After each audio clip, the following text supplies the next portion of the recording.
on and play. It was just it was big because we knew it was sold out at that because everybody was trying to get their families some extra tickets. So we knew it was sold out when we got there. It was like sold out crowd. We got to show everybody what we can do.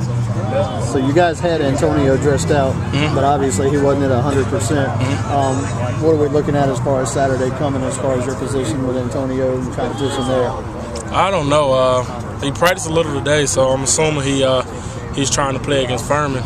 But I don't know. I mean, if he comes back, then that means he's 100% healthy and he can play. But if he don't, me and Dion and Juice will hold it down until he get back at Auburn because I'm pretty sure he'll play that week. Speaking of Dion, how is he adapting? Dion's coming along very well. He's a smart guy, picking up on the plays, very physical. So Dion's gonna be a great guy to help us out at that position. Damario, talk about your development in the first two games and kind of where you feel you're at right now. I feel like I've gotten a little better.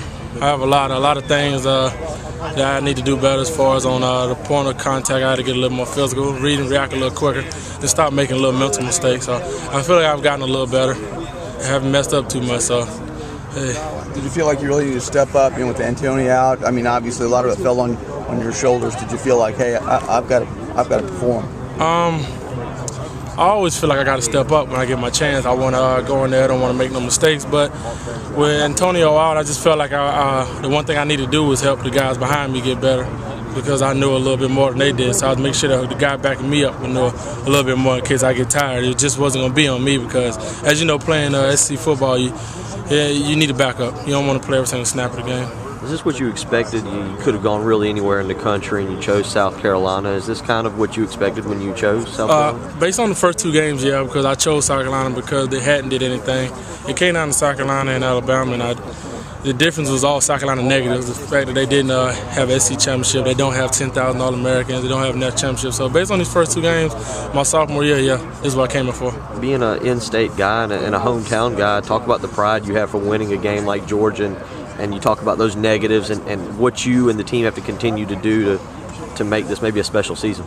Oh, I have a lot of pride. I mean, of course, I be around here everywhere. The guys don't go. I'm everywhere all over Columbia, from Blackwood to Broad River. So I see a lot of people congratulating us, telling us how good we are.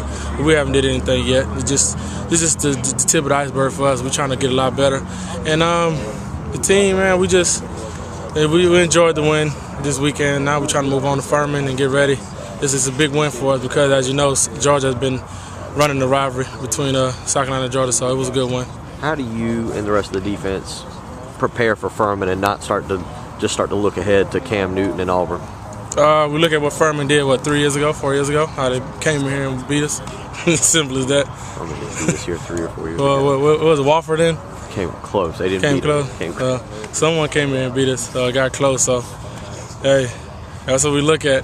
You see, that team was very good, and that was the year with Jack and all the boys were here, right? We was like number 6. Vanderbilt beat them. Vanderbilt. Okay, yeah. Vanderbilt. I know it was but so you say that. I mean, you notice now Furman did beat South Carolina in 1982. So maybe you can use that as motivation. Yeah. We look at all the games that South Carolina was supposed to win way back when, and how talented they was. So that's what we use. We were like, hey, every time we get a chance, hey, they can beat us.